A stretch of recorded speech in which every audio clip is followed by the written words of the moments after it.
നമ്മൾ ഈ സംഭവം ഇന്നലെ നൈറ്റ് സംഭവം നടന്നിട്ടുണ്ട്. അപ്പോൾ സംഭവം നടന്നതിന് ശേഷം നമ്മൾ കൃത്യമായിട്ട് അതിനായിട്ടുള്ള തെളിവുകളൊക്കെ കണ്ടെത്തിയിട്ടുണ്ട്. ഇമ്മീഡിയറ്റ്ലി FIR രജിസ്റ്റർ ചെയ്തു. FIR രജിസ്റ്റർ ചെയ്തത് അവിടുത്തെ ഉണ്ടായിരുന്ന ഐ വിറ്റ്നസ്സൊക്കെ നമുക്ക് പറഞ്ഞ രീതിയിൽ 2 ആൾക്കാർ സംശയ രീതിയിൽ ഉണ്ടായിരുന്നു. അവർ 2 പേരെയും നമ്മൾ നിരീക്ഷണത്തിലെടുത്തിട്ടുണ്ട്. നിലവിൽ അവരിപ്പോൾ നമ്മുടെ സർവൈലൻസിലാണ്. അപ്പോൾ അതല്ലാതെ ബാക്കി ഇപ്പോൾ തെളിവുകളൊക്കെ കളക്ട് ചെയ്തുകൊണ്ടിരിക്കുകയാണ്.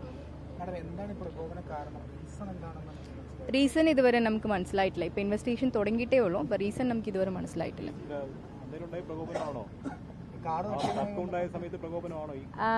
ഇന്നും ആക്ച്വലി നമുക്ക് കൃത്യമായിട്ടുള്ള വിവരങ്ങൾ കിട്ടിയിട്ടില്ല. അപ്പോൾ ആ സംഭവത്തിലുള്ള ബാക്കി എല്ലാവരുടെ മൊഴികളും നമ്മൾ രേഖപ്പെടുത്തിക്കൊണ്ടിരിക്കുകയാണ്. സോ അല്ല, നിരീക്ഷണത്തിലാണോ? അപ്പം നമ്മുടെ ബാക്കിയുള്ള തെളിവുകൾ മരിച്ചാലിൻ്റെ ബേസിക് പ്രൊസീജിയേഴ്സ് ഒക്കെ കംപ്ലീറ്റ് ചെയ്തുകൊണ്ടിരിക്കുകയാണ്. അത് നമ്മൾ വെരിഫൈ ചെയ്യുന്നതാണ്. അവർ CSFൻ്റെ ഓഫീസറാണ്.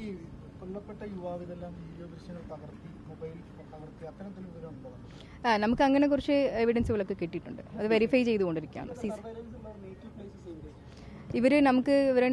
ഇവിടുത്തെ CSFൻ്റെ SIയും അവിടുത്തെ ഒരു കമ്പനീൻ്റെ റൈറ്ററായിട്ടുള്ള ഒരു പോലീസ് കോൺസ്റ്റബിളാണ്.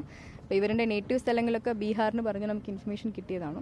അപ്പോൾ ബാക്കി കാര്യങ്ങൾ നമ്മൾ CSFോട് അവരുടെ ബേസിക് ഡീറ്റെയിൽസും അവരുടെ കാര്യങ്ങൾ എടുത്ത് അല്ലെ, നമുക്കതിന് വ്യക്തമായിട്ടില്ല. അപ്പോൾ ഇവരുടെ ബേസിക് ഡീറ്റെയിൽസ് കളക്ടിങ്.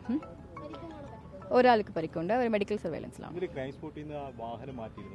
മാറ്റിയിട്ടില്ല. നമ്മൾ ക്രൈം സീൻ ഡിസ്ട്രിക്ട് ചെയ്തിട്ടില്ല. എവിടെ ആദ്യം ഈ കാർ അങ്ങനെ ഇവിടെ സംഭവം നടന്ന സമയത്ത് ഈ സംഭവം അവർക്ക് ആദ്യം ഇഞ്ചൂർഡ് ആയതുകൊണ്ട് സ്ഥലത്തിൽ നിന്ന് മാറ്റി. പിന്നെ അവർ ഇവിടെ കൊണ്ടുവന്നിട്ട് നമുക്ക് ഇപ്പോൾ എല്ലാ ബേസിക് ഡീറ്റെയിൽസ് എല്ലാം കളക്ട് ചെയ്തിട്ടുണ്ട്. അല്ലല്ല.